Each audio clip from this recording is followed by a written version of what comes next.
finally got some solar panels going. Where was I gonna put them?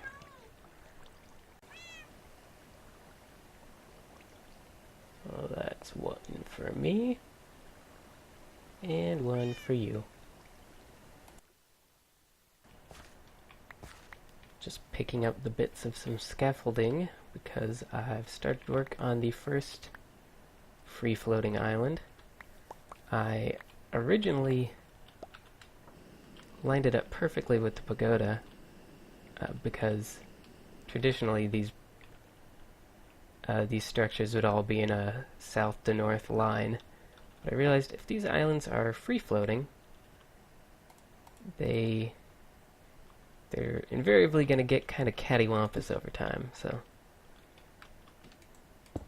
I had to reshape it a bit. And it won't just be a giant cube. I'll do some terraforming for that. I also thought a lot of people, when they're making some kind of flying island in Minecraft, think, ooh, it would be neat to have it attached to the ground with some chains. And that would be neat. But there's really no good way... Hello? There's no good way to do that, as far as I know. If you were to do it using microblocks, you'd be building that chain forever to get from here down to the ground. And if you use solid blocks, it's just going to be too bulky. And also a problem, if you're hanging something from a chain, that can look pretty good in Minecraft because it's going to be a straight line. But something like this would be more like a balloon on a curved string, and there's really no way to get that good curve. So I won't be doing that. Next, I'm going to need to get some grass to put up here, and I don't have a silk touch anything, but there's a way around that. What I almost forgot to mention, I've been making use of the blast furnace, and finally made myself a quarry before realizing I have no storage system that can handle it. So that's next on the list.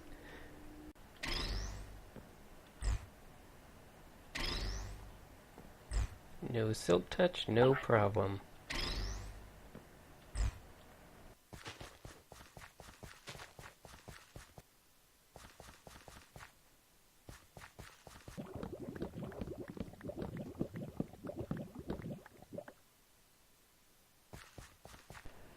Now, I may have goofed in my initial measurements. The Ken spacing, which earlier I called Bay spacing, because apparently Bay is the translation of Ken. Who knew? I didn't account for the pillars themselves. They're not part of the measurement. So this really isn't spaced correctly. So I've got a layout for this building. Just a little foundation. And I'm going to start building it here. I think I might build it in its entirety, and if it totally clashes with this, I'll have to tear down whichever one doesn't look appropriate, which may be easier to tear down this one if it's only partway done, and just sacrifice authenticity in favor of aesthetics. Although that's kind of a dumb idea, because I guess the authentic buildings were designed with aesthetics in mind in the first place, so if they just totally can't get along, I guess I'll tear one of them down and start it over. Also, I think I'm going to finish building it before I start terraforming the island, just to make sure everything's sized properly. And I might even extend the island more on this side and put another building over here on the same landmass. I don't know, we'll see, but it's going to be a lot of tedious building, and I won't subject you to that. Well, here's what we've got so far. It's time for a new pick.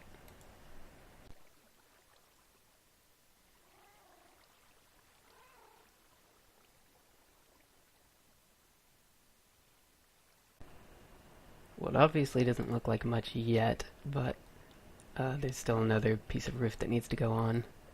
And I'm not entirely sure I like how this is going so far. I was going to put some more sort of wood detail on the bottom, but you can see the lighting problems that causes. I'm not sure about that yet.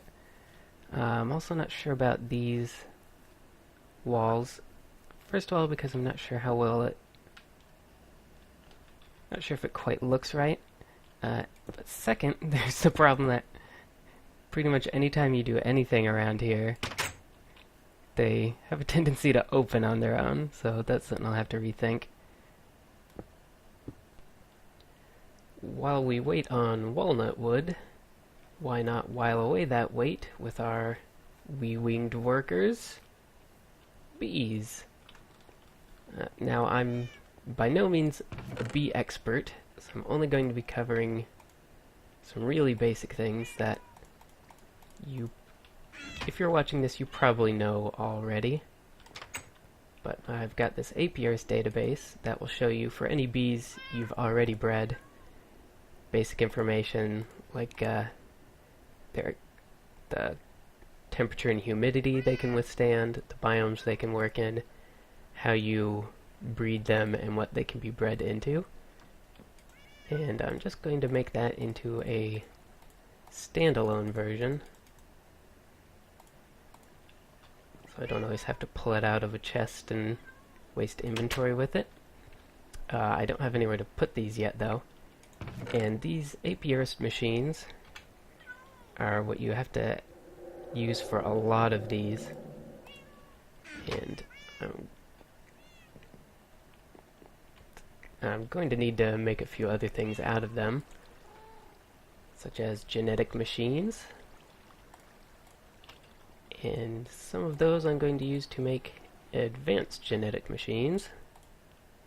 And the overall reason for doing this, in a nutshell, is that it's fairly easy to get drones. You can get as many drones as you want, as long as you have one more of those. As long as you have a purebred princess and drone of a type of bee, you can keep breeding them together and keep getting more and more drones.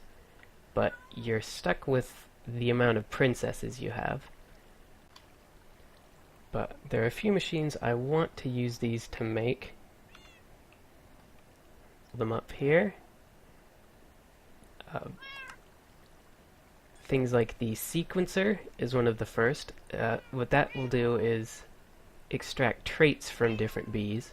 You usually lose the bee in the process, but I'm gonna walk away from these cats. But since you can get as many drones as you want, as we are doing here, it's really not a big loss to lose drones.